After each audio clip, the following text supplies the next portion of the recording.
Welcome to the GCN Tech Show. This week we've got super secret chain wax, a new steel bike, your upgrades, the bike vault, plus our main talking point. What is the best tech for Everesting? Plus, this week, it's business at the front, party at the back. Yeehaw! Oh my God. I'm actually a little bit embarrassed. Our main talking point then, Everesting, all the rage at the moment. Everyone seems to be having a go at it, which is hardly surprising considering how accessible it is, but also in the absence of any other events or races, it seems like a good thing to be able to do. Oh, and just in case you've been living out the jungle for the last 50 years with no telecommunications, Everesting is riding up and down the same climb until you've reached the elevation gain of Everest, which is 8,848 meters of climbing, and you have to complete it in a 24-hour period. Sound easy to you? Well, if it does, you can go, one step further and do a trenching, which is to ride same concept, but to ride the depth of the Mariana Trench, which is 11,034 meters or 36,200 feet, which put into context is higher than the elevation that most commercial airliners fly at. And in case you missed it, our very own James Lousy Williams is doing just that, in bid to raise money for World Bicycle Relief. And if you want to donate, the link is in the description below. And all this talk of Everesting has got us thinking about what the optimum tech for Everesting would be. Well, you are going uphill, so you're going to want a lightweight. Surely that's pretty obvious. Well, yes, of course. I mean, I think lightweight is kind of a bit obvious, but it is still climb dependent. So if your climb averages 5% or less and you're going to be riding, above 10 miles an hour, 16 kilometers an hour, then science suggests that an aero bike would actually be slightly quicker. However, I think it's fair to assume that when doing Everesting, most people are going to be doing it on a climb that averages more than 5%, and they're probably going to be just trying to complete it and traveling at lower speeds, maybe 10 kilometers an hour or less, where the aero benefits don't really come into much, but the aero benefit does still count on the descent. It's worth pointing out, but as a general rule of thumb, I think in this case, lightweight is the way to go. What about brakes though? Rim brakes are lighter and there is a lot of descending in an Everesting or trenching. Well, I mean, having done one, I would suggest that you'd probably... Oh, you've done an Everesting? You've never mentioned it before. You should really tell people more often. Thanks for that, Manon. Yes, well, anyway, having done one, I would suggest that, again, your choice of optimum brakes kind of depends on the specific climb that you choose. If it's a very steep climb, perhaps with a technical descent, or in an area where there's, wet weather often found, then rim brakes are going to be inferior to disc brakes. If your climb doesn't have a very technical descent, and there aren't many bends in it or anything, or many braking points, then rim brakes probably going to be better because they're lighter, as you say. But the other thing to consider is that when you are on a really technical descent, it's not just braking performance. Disc brakes, there's so much less modulation required from your hands that it really is going to save your forearms, and you'll get very tired having to grab handfuls of brake on a 10+ hour ride. So that's another advantage. Yes, hang effort on Porlock Hill is definitely one for disc brakes. Oh, agreed, 100%. But the climb I chose, the Passo di Valparola in Italy, rim brakes were absolutely fine for me on that climb. It had some sort of 14% sections, but it wasn't too steep and not too technical on the descent requiring discs. So, and I only had to do 12 reps, so that was all right. Gearing is a big one though. We need to talk about gearing. Now, I would say that one of the rules of Everesting is whatever gears you think you need, add another cassette size on top of that. I used a 32 tooth, a 34-32, but to be honest, I probably would have used 34-34 had I had the option. And Hank started out on a 34-28 and it wasn't enough, and he ended up switching to a 30 and then to a 34.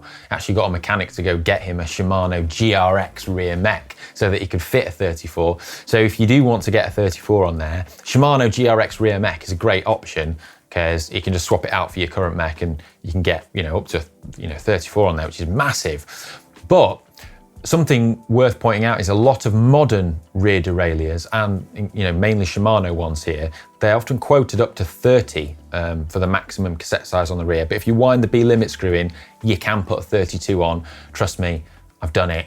It works. Sounds like an easy gear in that. Yeah, it is really easy gears, but I mean, trust me on this, they are hard. And once you get halfway through an Everesting or a trenching, you're starting to feel really, really tired. And if you've got a 32 or a 34 on the back, you're going to be lamenting that choice as the greatest life choice you've ever made. It's just you're gonna be so happy that it's there. So do it. Spinning is winning. Trust me. Thank me later. What about other tech? Well, I think on a long ride like this, and this is going to be, it's almost for a lot of people like a once in a lifetime ride, the little things can really, really add up. This is a ride that's probably going to be 10 hours plus for most people, myself included. And when you start to, look at things like, drivetrain efficiency and things like that, it makes a huge difference over such a long ride. So make sure that your drive chain is clean and you've put a good lube on them. Probably even worth waxing your chain. Things such as clothing. Don't wear something baggy and flappy. Aerodynamics matters, and especially so on every time you descend. It's going to slow you down if you're wearing something that's flapping in the wind. So more aero clothing. And 5, what's saved here and there might not sound like much. It's marginal gains and all the rest of it, but something like Everesting is really hard. Don't make it any harder than it needs to be. And just something that saves just say 5 watts, it's not much, but over the course of 10, 15 hours, that will add up to a huge amount. So, I would say this is a time when you should really try and make the savings. We're keen to know what you guys think of Everesting. So you know what time it is? Poll time. Yep, it's time for poll in the GCN app. Click on screen now and it'll take you right through to cast your vote. Everesting. Yes, I've done one. Haven't done one, but I would like to. Not done one, and no thank you. Get your votes in and we'll reveal the answers next week. Time now for Hot Tech. Now, first up this week, we've got something really cool to show you. Here at GCN, we have the best fans, right? And friend of the channel and GCN fan, Pietro Mastea, has made this amazing miniature, right? And he's painted it, it's me, apparently, and he's painted it and sent it in, which is absolutely awesome. I love this. So the other GCN presenters had these. I didn't have one. I was a bit upset about that, but he's done one for me in the new Castelli kit. So the other presenters don't have them in the new Castelli kit, so I'm the first to get that, which is brilliant. But it's got loads of cool details. So it's got the right helmet on, it's got my white and blue sunglasses on there, and my favourite detail, gold chain. Yes, gonna have to put that down so I can fist pump myself. Yep. Cool, awesome. Right, thanks Pietro, that is awesome. I'm gonna put that on there so everyone can see it every week. Amazing. A few weeks back, we brought you news of Silka's new super secret chain lube, which claimed to be the fastest drip-on lube on the market. According to Silka, it was 98% as efficient as a hot wax treatment, but more convenient. Now, for those who want that extra 2%, they now have a hot wax version. So this wax is pretty cool. It comes in like little pellets in a resealable bag, and the packaging's actually really interesting here and quite an ingenious idea.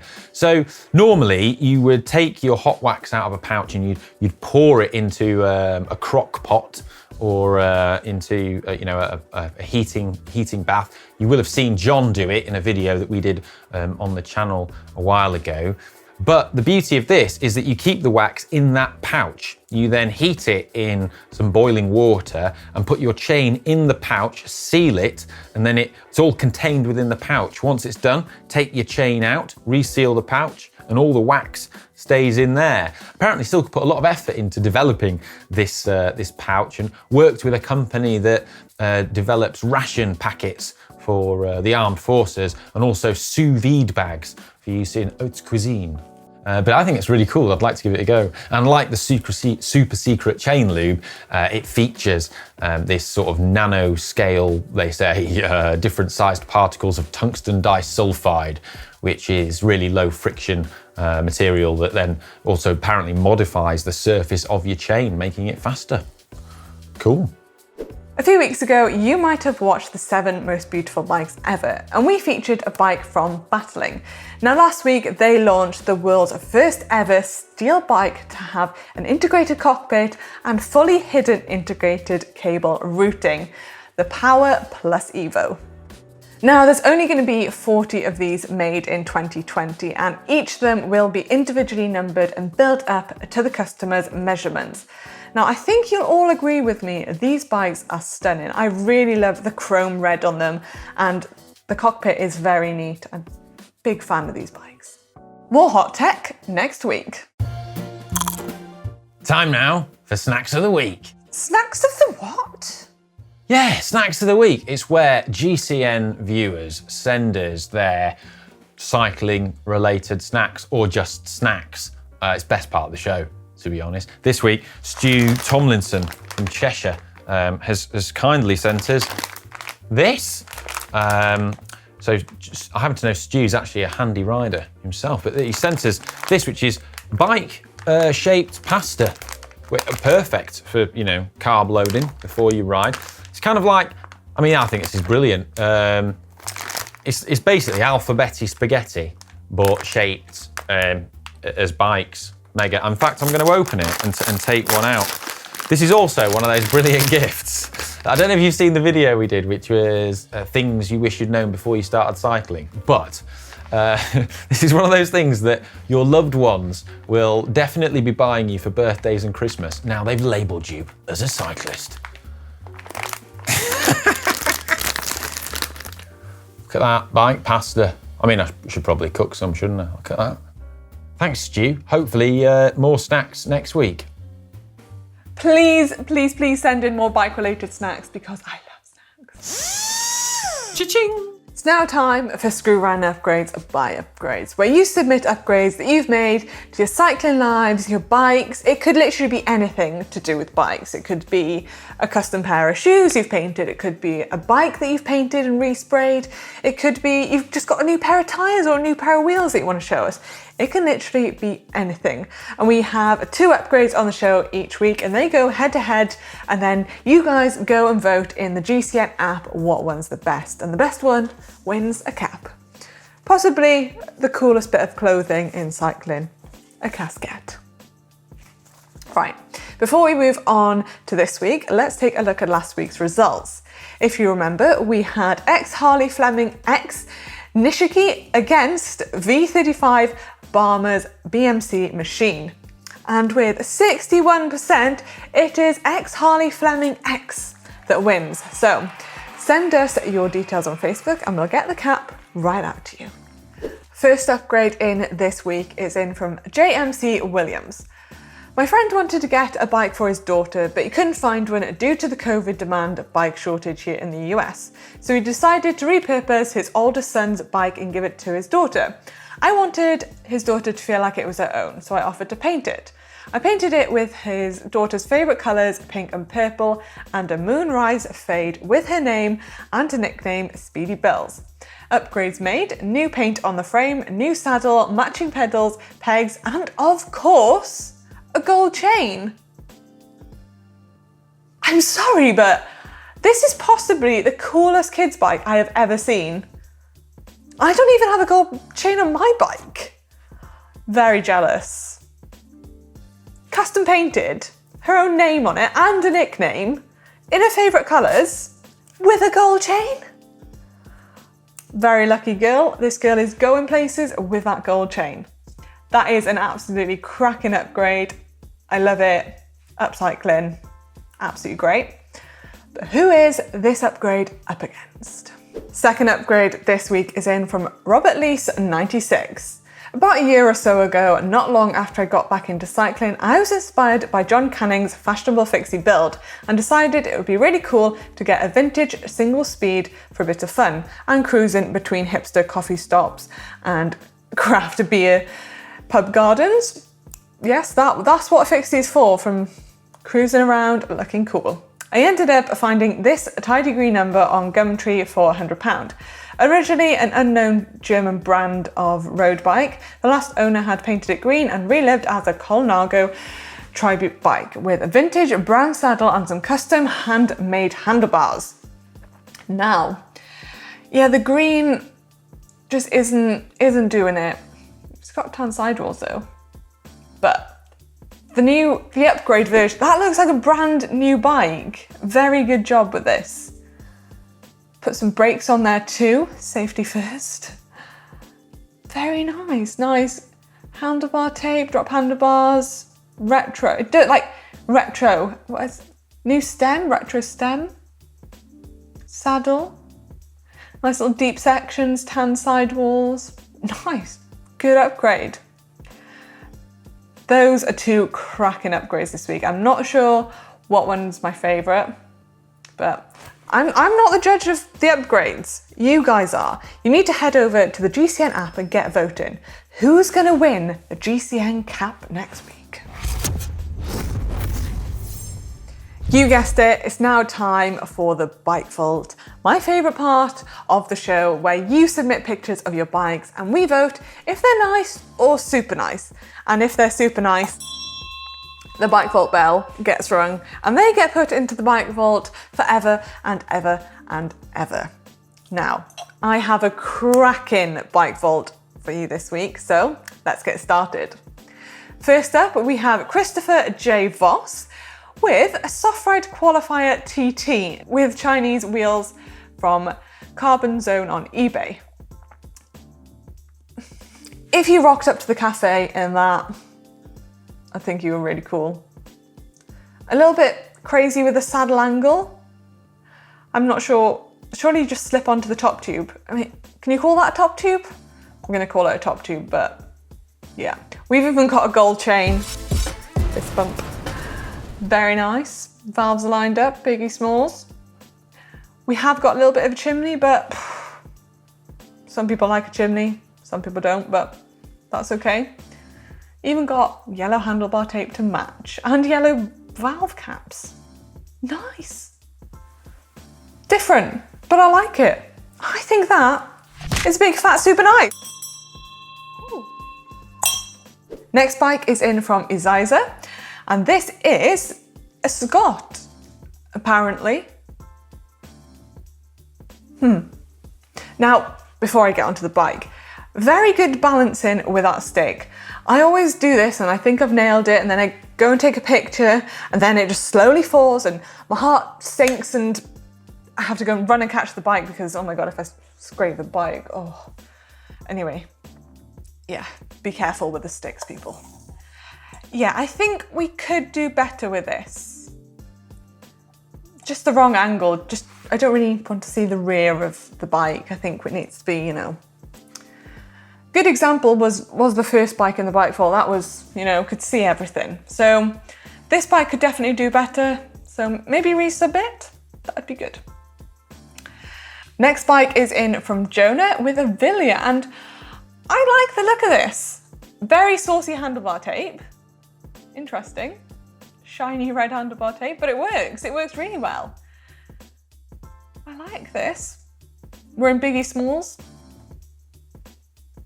Not a gold chain, but that's okay. We're all lined up.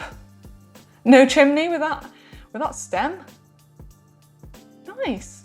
Really like that. That's gonna be super nice from me. Next up, we have Jacek with this Dolan, this very stealthy Dolan.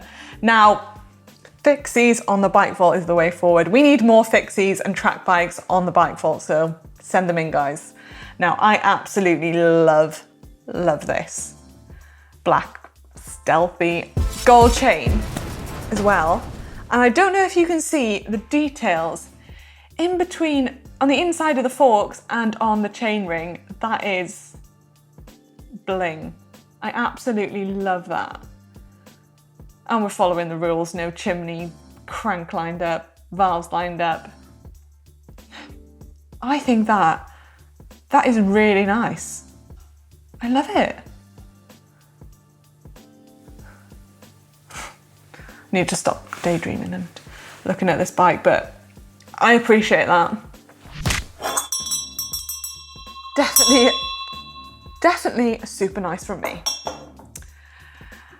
Last bike in the bike vault this week is in from Paul Harper with a Trek Domain SL6 disc. Now, I've been looking at this picture and I really recognise that climb, but I don't know where it is. I don't know if I've ridden it or I've raced it, but I really recognise it. And I just recognise it because, like, picture me at the bottom of the climb and then the rest of the peloton are up the top somewhere, like at the top of the climb. Anyway, on to the bike vault. I just think that the bike needs to be more centre of attention. We can't see it close enough up. I can't analyse it properly, but really stunning picture, but I think it could do a lot better. Yeah. So for that reason, that's just going to be a nice from me.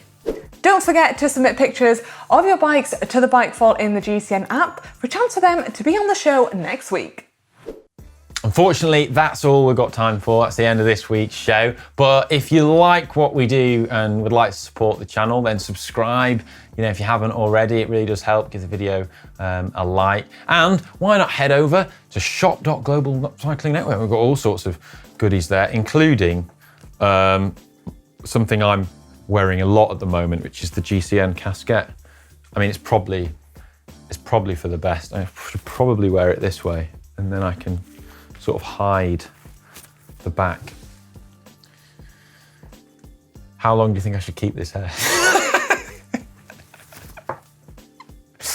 My thinking is that it won't my thinking is it's easily rectified because I can just shave it off at the back and then it's sort of it's back to normal then, isn't it? Anyway, if you want to watch another video, I'm guessing there's some on screen now. You probably do.